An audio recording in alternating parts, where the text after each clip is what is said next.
Kevin Casey, and we are Mortgage Pros 411 live today from South San Francisco, California. And today we are joined by none other than Dr. Elliot Eisenberg. Good morning, Elliot. Good morning. It's a pleasure to be here. I'm in Anaheim. Oh my gosh. Okay. Well, we can hear him. Well, we barely. can sort of hear him. The audience can't hear anything Elliot is saying. So we got that going for us. Maybe in the chat, you could let us know whether you can hear us if you're listening on Zoom.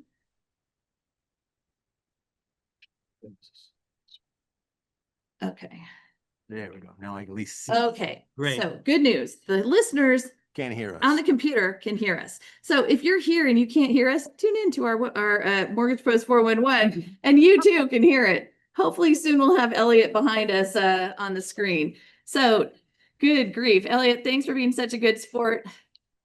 My pleasure. Always a pleasure to be on your show. Thank you. Thank you. Jason, can you turn it way up? Okay. So we're going to start with a little announcement because it is what, folks? NMLS season, isn't it? So it is now time. You should have had your continuing ed finished. You can now go on the NMLS website, pay your dues, and hopefully you've already checked to see whether or not you needed to have taken, I don't know, a background check, a credit report, fingerprints, and get licensed before the year is up. Yes. A blood test? Not this year, but I did need to have fingerprints and a background check, and it feels like that is occurring with more frequency than it used to. So don't wait, because I've heard they are taking forever on these things. All right, everyone done their NMLS? Anybody? Yeah, okay, I'm going to take that as a no. So get it together, people, get it done. All right, so Elliot, this is normally jobs week. Yes. Yeah, so the only report we have this week is what, ADP? ADP, right. ADP on Said Wednesday, ADP. I guess. He said ADP. Yeah. Should we just repeat everything he pretty said much. back? Good Lord, have mercy. Yikes. God, I can hear him. Well, but these Barely. poor people are sitting there very politely and they can't hear anything. All right. Did anyone log in yet? He's working on it. Okay. So ADP has had job losses for 3 out of the last 4 months. Correct. Yeah, not great. They're expected to have 24,000 job creations tomorrow. Do you think that'll happen? Your guess is as good as mine. The key thing is ADP I can't hear numbers, him at all they're now. very small I don't know what you range. did. It's a Now very we can't tiny even hear range, him. 30,000 Just a plus, smidge. Okay, hang on, 20,000 let's minus. pause. It's Elliot, effectively pause for a minute. zero. Don't go anywhere. Don't go anywhere. Nice tie, by the way, Elliot. Yeah, you guys look like twins today, for God's sake. Um,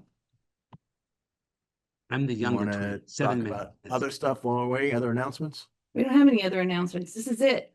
We got to have something. No, okay, Stuff. all the government data is on pause because of the shutdown. Where are we? Day 35 of the shutdown? So we're Yes, driving in the at fog. 8:35, tying the record. Okay, we are so driving in the fog, but we want to hear Elliot's thoughts on that. So day 35, we've now tied the longest government shutdown in history. It was 2 administrations ago that happened. And so we'll see what happens. And we have reports that are due out. We're getting from ADP, we're getting almost no job growth. That's Higher, the important thing. louder. ADP, hello? Job growth? We showed, 30,000 negative job growth last month. Now it's 20,000 expected this month. These are very limited numbers. That's the point. The point is the labor market's not generating jobs as far as ADP is concerned. That's how to interpret these numbers. Yeah. So, oh Lord. Go. You go. The Jerome Powell last Friday or last Wednesday. They cut 25 basis points. And that was fine. That was what we all expected, right? However, what also happened was he made some comments, Elliot. How did that go?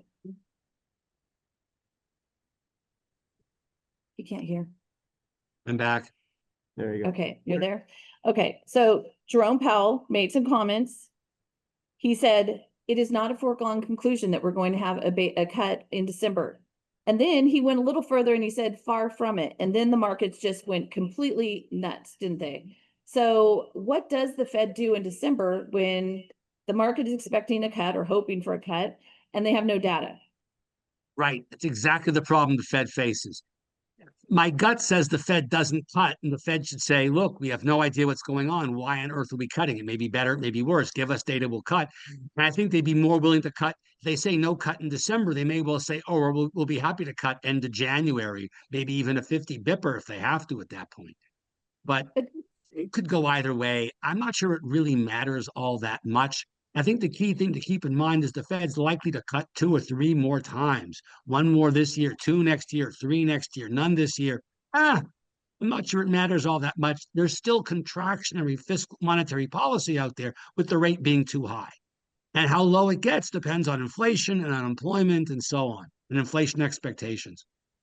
So there were 2 dissents in the last decision. So Schmidt dissented because he didn't want to cut it all. And we had Mirren who dissented because he wanted a 50 basis point cut.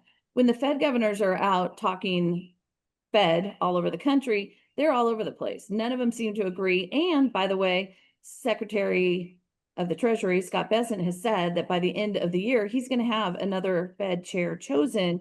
So what is that going to do to Jerome Powell's efficiency? What is going to be accomplished in the months between the time that the new Fed chair is chosen, but then he's not going to be sworn in? It's a bit of a, let's go with mess. This is not good for the Fed because you have now the new Fed chair, the new proposed Fed chair bashing the Fed, and all the members of the FOMC and all the bank presidents and other governors are going to be he needs them to cooperate with him, and he's going to lose their goodwill.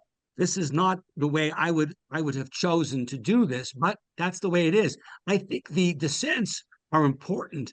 I think they're setting the Fed up to be a very contentious Fed, depending on who the new Fed chair is.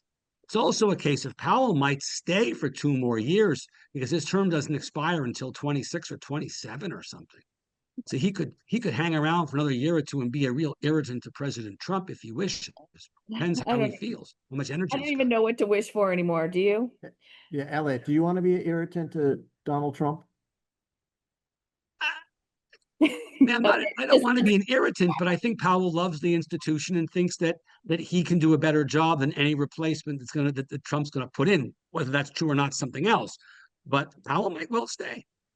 Okay, one of the other things the Fed indicated was that they were going to stop the runoff on December 1st, but there was a discussion about what they were going to reinvest the money in, and that also did not help the markets. Can you walk us through what happened with that?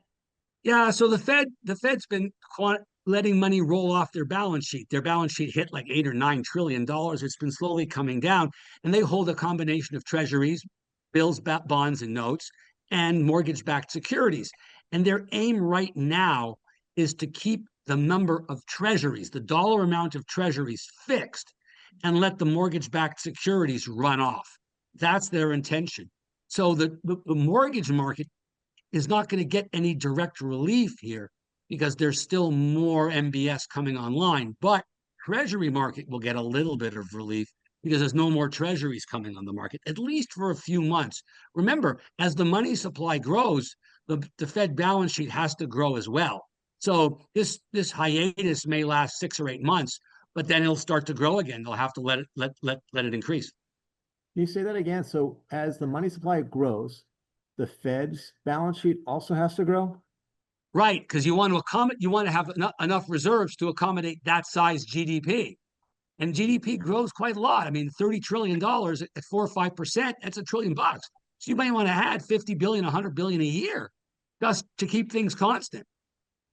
A trillion here, a trillion there, a billion here, a billion there, whatever. I mean, Right. It's not a big deal, right? But you want to keep enough reserves. You want to keep enough reserves so you're not squeezing. You're not squeezed too tight, and you have some mild liquidity crisis, if you will, like they had in 2019. So this is not going to be a permanent stop. This is a temporary stop. And there won't be huge increases, but there'll be steady increases of 10, 10 billion bucks a month forever. So I thought it was interesting too that the GSEs, and just for the folks who aren't thinking that way, Fannie Mae and Freddie Mac, their combined holdings went from 1.181 billion in Q2 25 to 215 billion in Q3. It's the highest since 2021. So they're growing even in the midst of all this crazy. So what happens with that? So they want to privatize Fannie and Freddie, but that's a lot easier said than done. How to do it, how much of a backstop, what kind of guarantee, will there be a federal guarantee? The government owns all the money. Every quarter that their earnings go up and their retained earnings rise, the government, in theory, owns all that money. Right. So they never get out from under the thumb of the federal government.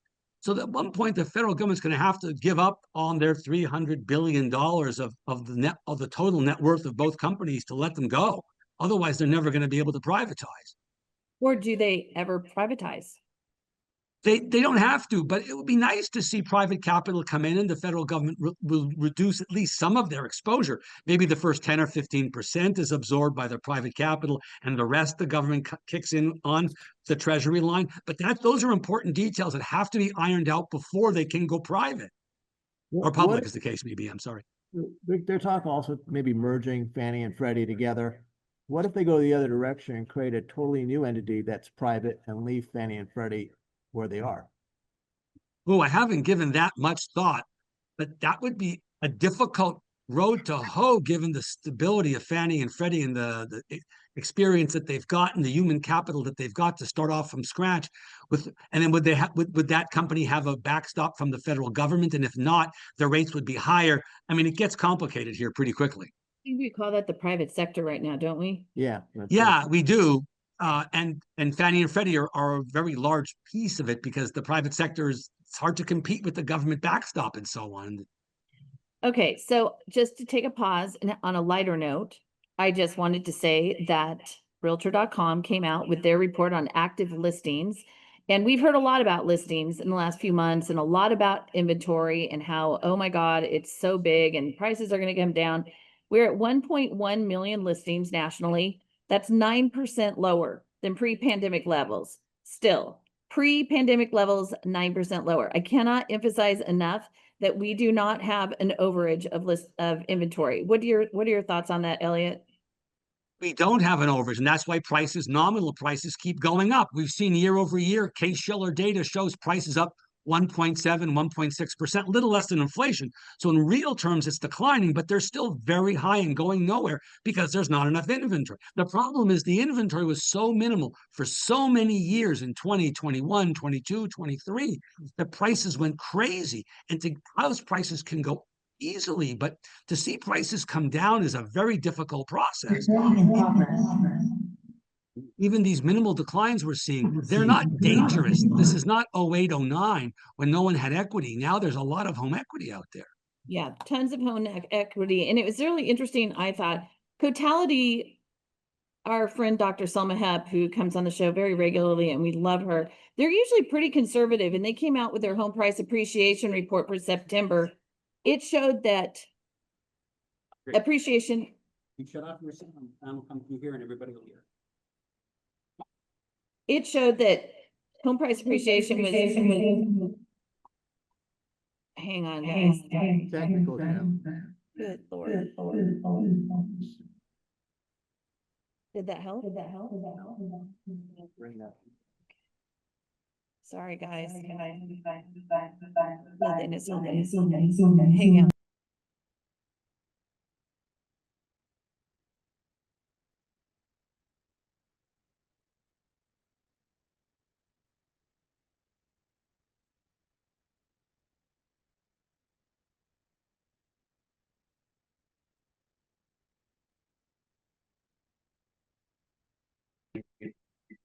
How about now? Turn that off.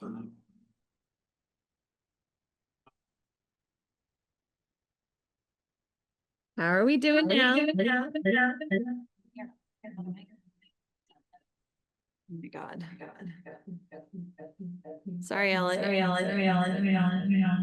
It's okay. It's okay. It's okay. It's okay. I love you so much. Thank you. Can you hear us? I can hear you. Why is it We're echoing? still getting that.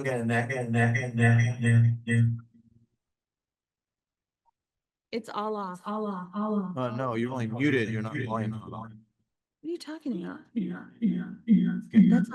That's off. That's. Yeah.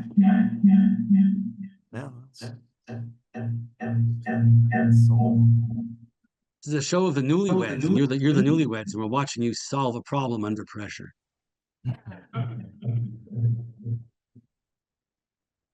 I just want to say thank you to everyone who's putting up with this crap.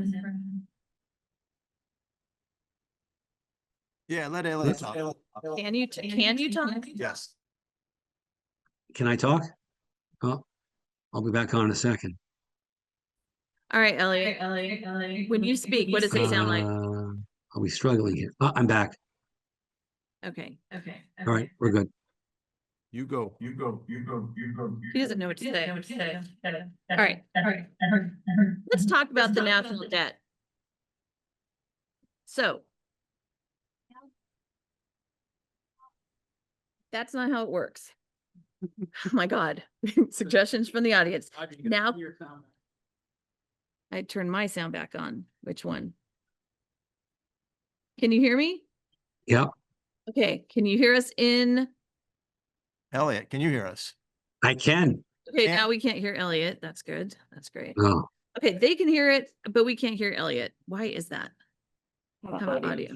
How about Elliot? How about you? yes, I can hear you. I can't hear shit. Oh, wait, I know. Please hold. Please hold. How about this? Nope. It's good enough. It's good enough. All right. Elliot? Yep, All I'm right. here. We're going to talk about the national debt, shall we? So we have a friend who is obsessed with the national debt. He would like to know whether we've reached a tipping point with the national debt. How does $38 trillion get resolved, and what happens if it doesn't, or if it blows? What do we do? All right. The way to think about it is not think of the total number. Think of the relationship Give us- between the debt to GDP ratio. Oh, it's gone. And some of the debt, Why? Because it was. some of the debt is government owned within government, from government agency to government agency. So let's think about the public debt.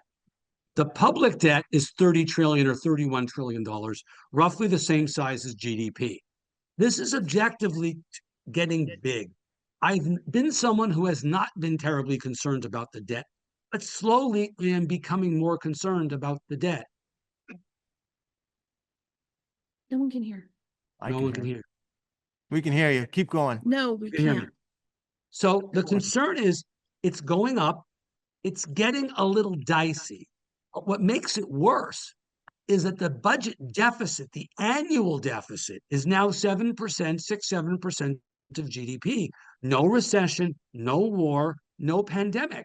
So we're fiscally profligate, and the ratio keeps going up. And what this means is two things. It reduces growth a little bit because the government's taking savings that could go to the private sector, which would do a better job using it in general. And because of the high level of debt and the fear of what the government will do and inflation possibilities, it raises rates ever so slightly as well. So we get a mild reduction in growth and a little bit higher in interest rates. And the more this goes and the bigger this debt becomes, because the deficits keep growing, the slower GDP growth is. It's not a one and suddenly a collapse. It's more like a cancer very slowly is eating away at the economy and economic growth. What I'd like to see is the deficit come down to 4% of GDP from where it is now at about 6.5%. That would level, stabilize the debt to GDP ratio, and that would be success in my book for now. Did you get that? Parts. I didn't get I any of definitely have that. to go back and listen to that again. But I actually, while speaking of GDP, I have a question, if you can hear me. And that I can hear is, you. currently, GDP is made up of personal spending, corporate spending, and government spending. How are those ratios going currently? What is any one out of control, or? All right, so I'm not sure if I'm coming through now or not. I can't tell. Let me wait a second until Can't tell either. maybe I'm frozen. Oh, am I back now? So consumer spending, the first term in GDP, is about 69%, call it 70% of GDP. Government spending is about 17% of GDP. And corporate investment in inventory, plant and equipment and fixed structures and so on, another 17. That gets you to 103 because we run a trade deficit of about 3% of GDP. So it's -3. So 70, 17, 17, and -3 ballpark. So you go. Can you talk about the impact of AI, which has now become quite a large portion of GDP? What is that going to do to the state of things? Impact of AI. I'm a pretty optimistic guy on AI. I don't think we're going to see massive job losses out there. We've never seen job losses, whether it was energy, when it was electricity way back when, the invention of the automobile way back when, row crops with Jethro Tull 500 years ago. We've never seen it. Will there be winners and losers? Could a lot of people become unemployed? In the short run, could it be painful? Yes. But 20, 30 years from now, we'll look back and say it was a mild problem. We need the increase in labor productivity. Population growth is low. Hopefully, AI can do a real good job and boost GDP, unlike the internet did, by a percentage or two for a couple of years or so. This would be a big deal. I'm not sure we've seen much of the benefit of AI yet, but I'm optimistic and a little fearful, but by and large, much more optimistic than I am fearful. So I often have conversations with my son who's in AI about making sure that whatever he's working on, and he's working with a couple of different startups, have an eye on revenue. Because we had a labor economist on last week, Ron Hetrick, and it was really interesting on so many levels. But he was talking about the job loss around AI that is different from other booms that we've had, like the dot-com boom and the housing boom, where we had all sorts of job gains, and this is resulting in job losses. And then when you take those people out of the economy because they just lost their job, now they're not buying houses, they're not buying anything really. And so the impact that has on GDP and the overall mortgage market, which is really what all of us are concerned about, is what does this do to the mortgage market? What does this do to the buying power of individuals? And then how does it shake down as we move forward? We don't know the impact. Again, I don't think AI has done a lot yet, but what we do know is that college graduates have very high unemployment rates. They're roughly 10%. So what we're seeing is kids having a hard time getting a job. This is maybe because of tariffs, maybe because of uncertainty, maybe because of AI. We don't really know, but we know that they're having a tough time. The two groups having a tough time now are youngsters entering the job market, college grads, and the lower quarter third of the population. They're the ones who are struggling. And this recent college grads are going to be people who eventually are going to be buying a house. And that's the fear. If they don't get their careers on track within a year or two out of college, it becomes very hard to get themselves back on the right track. So this could have some serious deleterious effects. Similarly, the other problem is that the student loan payments have restarted. And a lot of people there, you're seeing delinquencies, 30-day delinquencies, 60 days, 90 days, serious delinquencies on those people are really going up. And you saw the data come through on the fast casual restaurants, McDonald's, Cava, Chipotle. People aren't going there suddenly because they can't afford it because they have to pay their student loans. So you're getting some real hits from recent college grads who have to repay their student loans, and the bottom third or quartile of the population that's really starting to suffer. The rich are doing great, however. Stock market's good, they're spending. Yeah, so we have the stock market that is going gangbusters, and then we have the average person that is really feeling the pinch. So NAR just released their profile of home buyers and sellers. 40 years. 40 years. I know. Okay, so that they had a list of 10 points.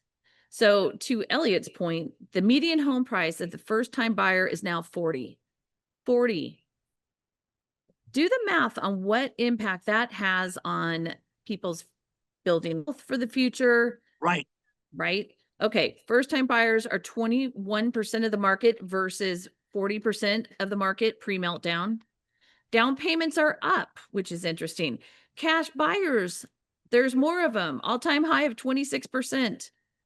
The median age of a repeat buyer is 62 years old. In 1981, it was 36. The share of buyers with children under 18 is now only 24%. It was 58% in 1983. And you can really 21% choose, buy a cited house. childcare costs as hurting their ability to save for a down payment. First-time buyers, 32% have children under 18. Repeat buyers have 22% have children. Makes Okay, sense. so it just goes on and on. It's really interesting. Home seller. Oh, this was really interesting, actually. For the first-time home buyers are more likely to use their own assets than family or friends for a down payment. So once they are buying, it's because they have assets.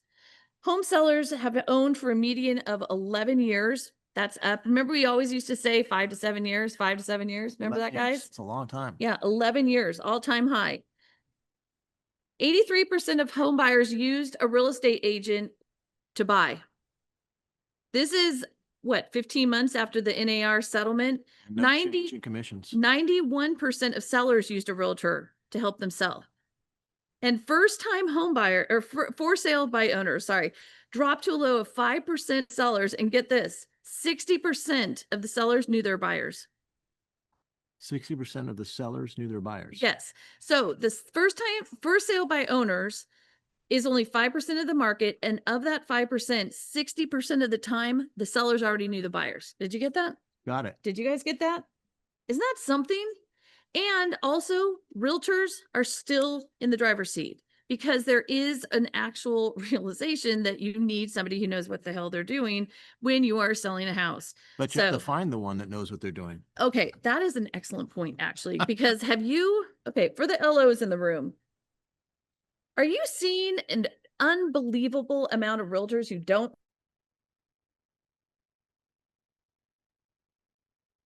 The system run everything. It- Yeah. I literally saved the day for a brokerage firm because I insisted they have a contingency factor, and the broker was calling me up and thanking me. It's like my realtor never would have thought of this. Okay, in the room, people who are originating loans, have you originated any loans recently that would have closed without you or a human? Because every single deal I've got going, you either need to Show of hands? Yeah, show of hands. Is anyone closing deals that are so easy that you could just push a button? Anyone? Anyone? Yeah, there's no hands going up. 0 hands, Elliot. Did you see that? You can't see that. 0 hands went up. You need a human because they either need to be walked through the process. They are emotionally, like I went to a signing yesterday. It is a miracle this thing is closing. And these poor people have been through, I can't even tell you how much, and I didn't tell them I was coming. You should have seen their faces when I walked in the room. You would have thought that I just handed them $8 trillion. You know, Did. I mean, they were so freaking happy, but they need us. And so as an LO, I cannot overstate how important it is to make sure that you are in touch with your borrowers. Do not rely on emails. Make it personal. Make sure they know that you give a crap for them, not just now, not until it closes, but always. Make sure they know they're going to get bombarded with a bunch of crap in the mail that is total nonsense, and that they are, please send me a picture of it and I will confirm that you can shred it instead of, paying someone $99.99 for a grant deed that you can get from public records. So it is astonishing the deals that are out there that need an expert for sure, right? Okay. Elliot, I got a quick question just on the same thing. There's someone talking about bringing back 40-year mortgages or bringing 40-year mortgages to help first-time home buyers buy their first house. Any thoughts on that or any I'm experience? not a big fan of that. The present value of that payment in year 34 or 35 is so low. The reduction in monthly payment is not going to be particularly large.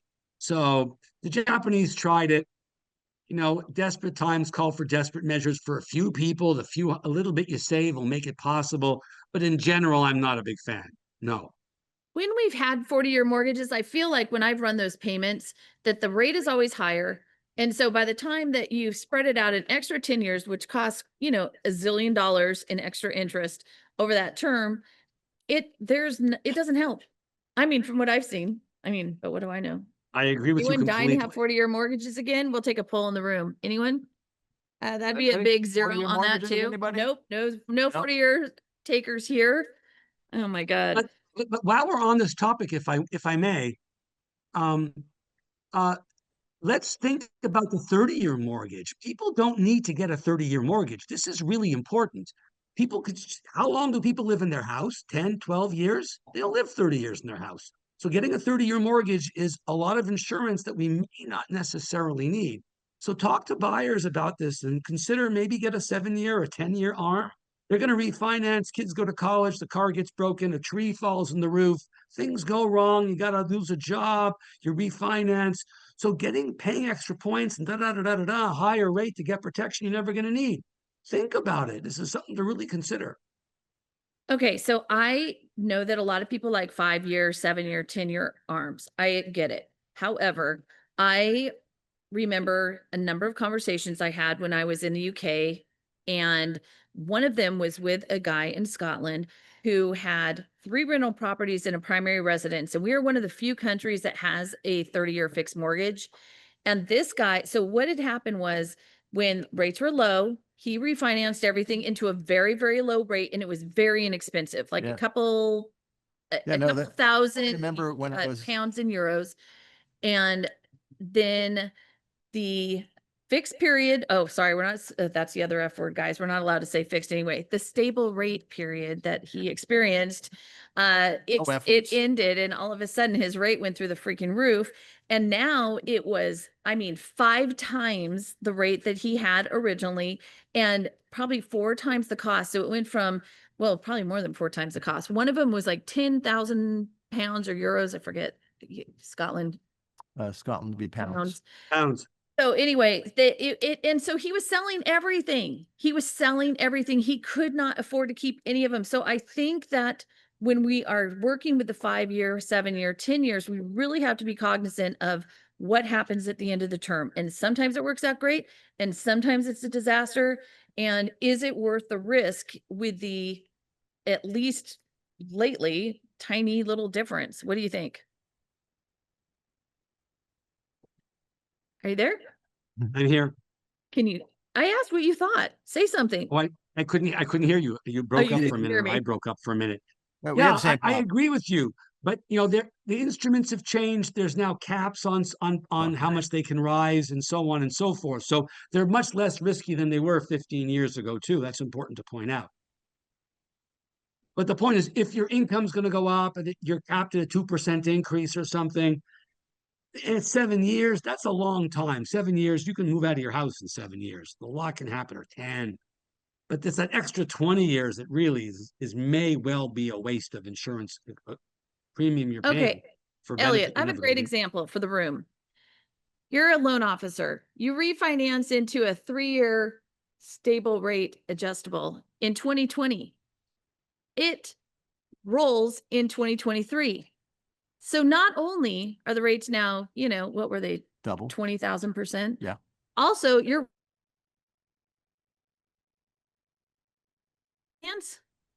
so now your payment just went up, but your income is way down. So again, we just have to think about these But things. your It's not equity is so great, you could sell the place and move Oh. into a shack. Who the hell wants to do that? No one wants to do that. So anyway, the whole point is you just have to think these things through, right? Big But a time. 3 year is very short. That's really not a great idea. I wouldn't go less than 5. Ideally, 7 to 10 would be more Okay, my thinking. let's take 5, Elliot, because now we're in 2025. Your rate just expired, and now it's gone up, presumably from 2.5 or 3% to, let's just call it 6. But we have to do a 2-year look back on our income, don't we? Because we're on commission. So do we qualify? No. If we're at 7 years and all of a sudden some miracle occurred in 2025, then maybe in 2027, but not right now. Okay, so now I'm going to retort by saying it's the shape of the yield curve matters too. When the yield curve was inverted, there was no incentive to get a short-term loan. That was really stupid. But now that the yield curve is becoming more normally sloped, upward sloped, and the steeper it gets, the more benefit you get to going to short end of the yield curve. So now it's beginning to get more interesting to think about it. Until 6 or 8 months ago or a year ago, there was no point at all thinking about it a short-term 5 or 7, or it was just stupid. So So that's now gonna it's hurt worth the- a conversation, I think is the point. That would also hurt the stock market because people can get a better yield on their money. They're going to take the safe yield over putting their money in the stock market where they're always concerned that the stock market might go down tomorrow. Right. It's much more risky. Okay, so just taking another little break for a little spot of sunshine. NBA mortgage apps came out. Purchases are up 5% week over week, 20% year over year. 20. Is your business up 20% from last year? Refinances are up 9% week over week and 111% from last year. So if you have been waiting for rates to come down, wait no more. You shouldn't have been waiting anyway, because there was a lot going on in the last, I don't know, Should've at least lost. years plus. Should have locked last week before the Fed made their announcement. Yeah, well, okay, let's talk about that, Elliot. Let's talk about I made that call, by the way, last week on the we Fed. all well, any of us with brains have been making that call, right? And we look like heroes, but still our referral partners are telling our clients, hey, the Fed's just they don't even say the Fed, they just say the rates went down. And we know often when the Fed cuts the Fed funds rate, mortgage rates go the opposite direction. It all depends on the messaging within the Fed and around whatever the market thinks that impact will have. So, Elliot, what do we do going forward? Do you think what are your thoughts on all that? My thoughts are, generally speaking, the markets expect short-term rates to come down.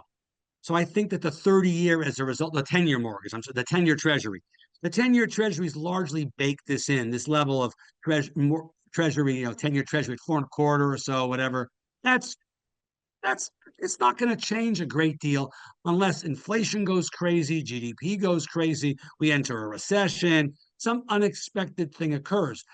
I don't see that the next couple of cuts that we get from the Fed on the short end of the yield curve are really going to see long-term reductions in the 10-year treasury, especially with inflation a little heavy. The Fed wants 2%, we're well above 2%, and we're cutting rates. So I'd be very surprised if the 10-year treasury comes down much.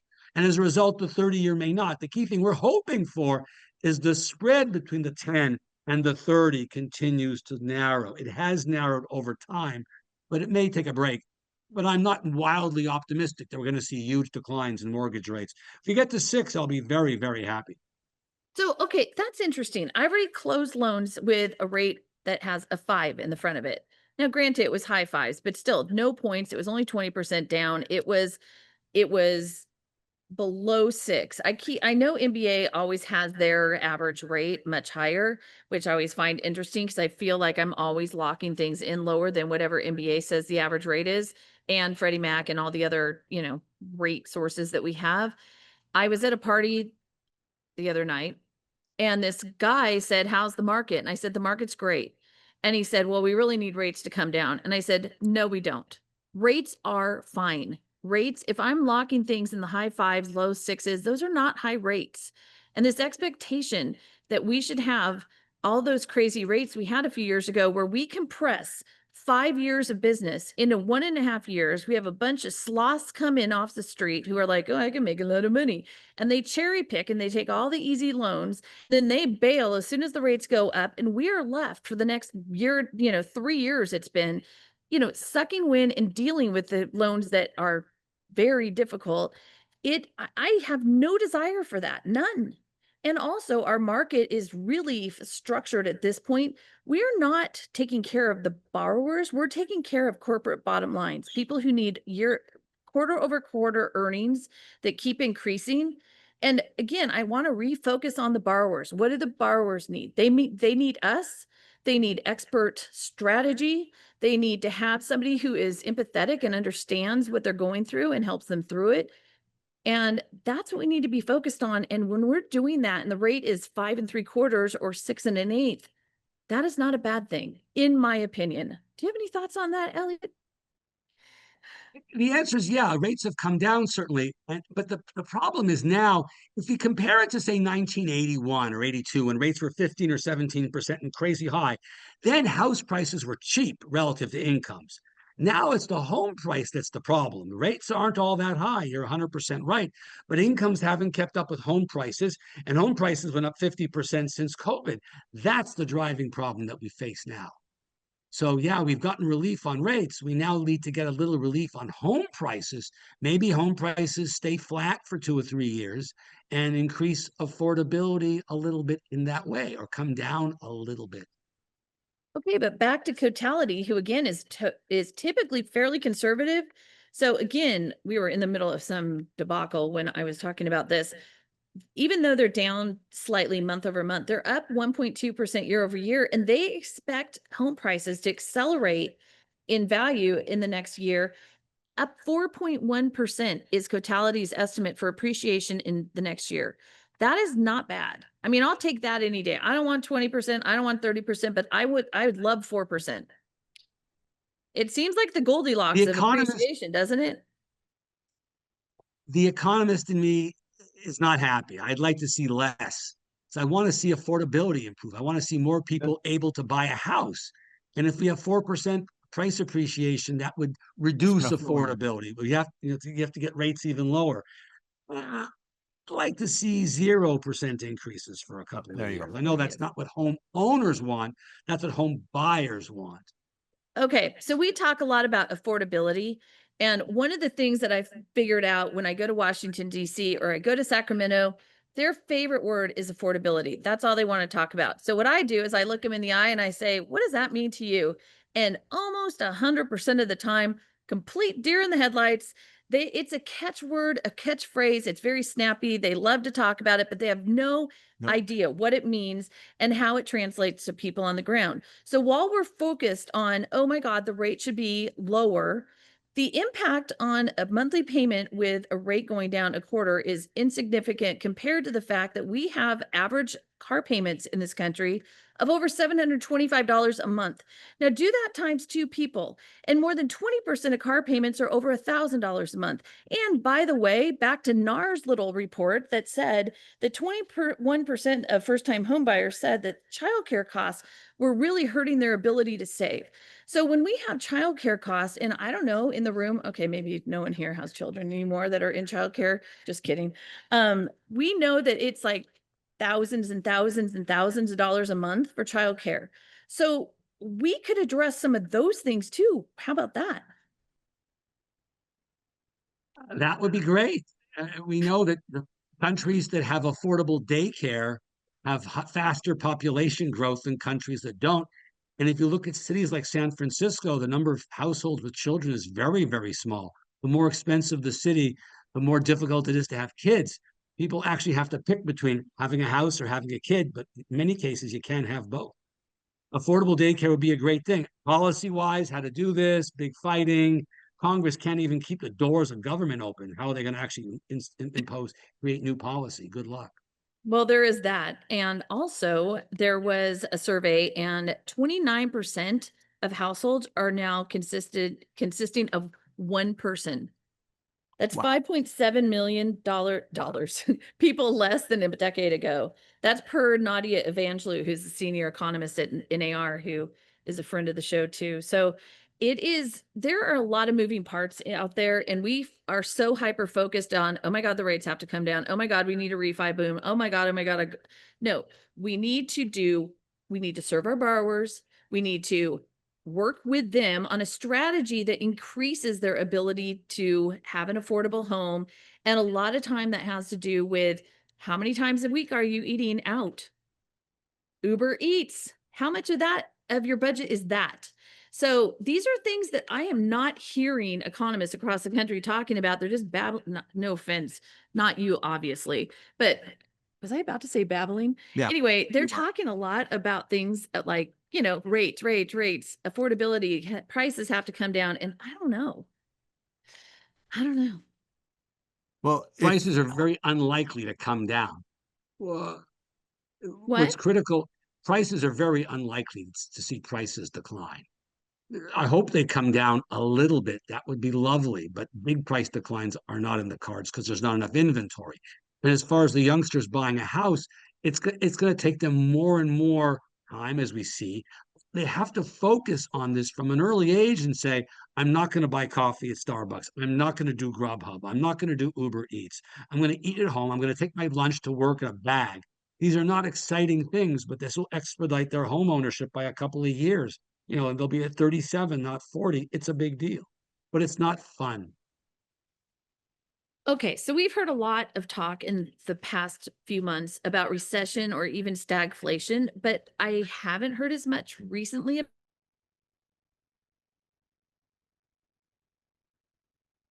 Recession? Are we not in a recession? Is there a threat of stagflation, and what would that mean anyway? We are in a bit of a stagflationary environment, a little bit, not much. Stagflation is historically, you think of very high inflation, 12, 13, 10, 9%, and negative, very bad GDP, high unemployment, high inflation. Now inflation's 3%. Let's keep this in perspective. Unemployment's 4.3. You add them together, you're at 7.5. This is objectively a pretty good economy. It really is by those measures. This is not a 10% unemployment, 8% inflation. That's an awful situation. We're not there. Could we get a little worse than we are because of tariffs and this and that? Yeah, sure. But this is a far cry from the stagflation of the 70s and early 80s that we think of in our mind or read about in newspapers or books or something. Yeah, tariffs are mildly stagflationary, sure, but it's not like it was in the 70s. No. So 3%, I know the goal of the Fed was 2% inflation, and we're at 3. How bad is 3%? It seems like 3%. 2%. 3% is pretty bad if you own a 30-year treasury and inflation Yep, and you we buy lost it. you. Wait, say that again. 3% is what? 3% not so good if you own a long-term asset like a 30-year treasury or something. If they bring them down to 2, your capital gain is going to be really big. Or if you bought it 2 years ago thinking it would go down to 2 and it hasn't, you haven't done well for yourself. So I think the Fed they may want to change their mind, but they should tell us what they're going to change when they do that. This idea of now we think it's going to be 2, so we're pricing assets accordingly. Capitalization rates are lower as a result, and so on. So we're being sort of screwed a little bit here. But the research seems to say that tariffs are causing about 0.5% of inflation. About 0.5%. So absent tariffs, it's 2.5. All right, 2.5, you're getting closer to 2. So I think they've got a shot at getting there. A year from now, it'll be doable. But they have to keep telling us they're aiming for that to keep asset prices from going crazy and big capital losses and so on. Well, the Fed and Uncle Jerome have been very clear that they don't expect us to be at 2% core PCE anytime soon. They are saying in the next year, year and a half, maybe 2 years. So they are definitely playing the long game on this. And that is good that their messaging, in my opinion, has been very clear. So yeah, that 2% was a number that they came up with when in the 80s, right? And It was New Zealand was the first to do it about 20 years ago, I'm guessing. Maybe the early 90s, so maybe 30 years ago now. New Zealand, I thought it was Janet Yellen. Maybe she took it out of New Zealand. Maybe she visited. Yeah, really. How many years has the U.S. been at under 2% inflation rate in recent history? That's a great question. I'd love to see a chart on that. Can you make that happen, Elliot? Yeah. I wish I could, but I would say that too much. no, I would say between 2010 and 2020, that was generally the period when we had that, when inflation was below the Fed's preferred level. When the Fed talked about having it overshoot for a while, they felt so confident they could control it. Oh, we'll let it overshoot so it'll average out 2%. It'll be a little low, a little high. And then COVID came and hit 9%, and all that theory was out the window. Do you have any brilliant ideas on how we can efficiently stimulate the supply side of housing, build more houses so that we could have more supply and more affordability in some areas? So the best way I could think of doing this is bribing local governments and say for every time you eliminate some law government. or every time you build 100 affordable homes or 200 affordable homes or whatever it is, we'll give you money. So the federal government subsidizes the local governments and bribes them into doing the right thing. because they don't want to change the regulations. Then there's the NIMBYism, and there's the density requirements or no density requirements, whatever. No, knock down houses, put up apartment buildings, put them near subway stations and metro stations and buses, reduce parking requirements, and so on and so forth, but bribe the cities to do it. So we should bribe people. That's very Yes. important because I know from sitting through very many housing commission meeting, and the cities don't make any money on new housing. They actually lose income by creating housing. They would much prefer to create commercial space because that's where they generate their income from sales tax. But property tax, most of it goes to the county, doesn't go to the city. And the city then loses out on all having to put in all the infrastructure and the traffic lights and the streets and the plumbing and the sewage and the utility lines. All those go into building new houses, but the cities don't recoup that, and it takes years for them to recoup it. So that is part of the problem also, is as I like the cities benefiting from new housing coming in. If we could structure a way to do it, the bribe might help. I mean, city-county arrangements can be changed, but these are all very complicated things. Mhm. That's why it hasn't happened. Right. If it was so easy, it would have been done, right? So that's all I can think of is bribing people. Great. So Well, increasing follow the the money. moms. That's our Well, takeaway from today. it's I'm really fo- happy to fo- hear that. Follow the money. It's always It's Follow the always money. follow the money. That is correct. If there's no money flowing, there ain't no growing. It's just Okay, so last week we had, again, a conversation with Ron Hetrick, a labor economist who used to run the division at the Bureau of Labor Statistics that produces the job numbers. And I have been looking for this person for years. If you listen to the show, you have heard me rail about the BLS and the crap numbers and how come the market react, and oh my God. And you are one of the economists that have told me before, well, new data is better than it is. Oh no, we'd rather have wrong. we'd rather have new wrong better than that. data instead of old data. That's what it is. And which always drove me insane because I always think that's ridiculous. But then in our conversation with Ron last week, which I was fascinated by, we found out that the difference between the monthly jobs reports that are coming out and then the massive difference between the QCEW year numbers is that they're asking different questions. Different questions. Drives me insane. How could that be? And how come the market doesn't understand that? And why can't we fix this, Elliot? Why? Oh boy. So they're answering different questions. That's the issue here. Everyone's answering the question they feel like they're answering. So Pennsylvania, Ohio, whatever, all the states, they care about unemployment. By contrast, the BLS is primarily concerned with employment. The BLS asks households about their unemployment rate, a whole separate survey. There are two surveys they do every month: a household survey and a firm Job. survey or company survey. The company survey gets you employment, the household survey gets you unemployment, and then you get this other data. Economists suffer with very bad data because no one's coordinating anything between states and cities and BLS and BEA and so on and so forth. And you end up trying to do the best you can given this problem. But these horses left the barn decades ago in situations. It's very hard for BLS even to offer a new inflation number or a new poverty number. The poverty number that they use is based on something that a guy thought up back in the mid 60s under LBJ. That's the official poverty number, which is crazy. And it excludes all kinds of things and stuff. And they're now fiddling with a new one, but there's fighting over that. I mean, it's very hard to change the data. To change the way what they measure or the way they measure it is very hard to change. Okay, it is 2025 and literally everything in the whole wide world changes constantly. We can't change this. That's Just in That's case what- you couldn't hear him and just saw he just shook his head. No. the problem is, once you change the data, you want to be able to compare the current data to the past decades of data. If you alter the data, then the past becomes unavailable. So you can't compare now to then.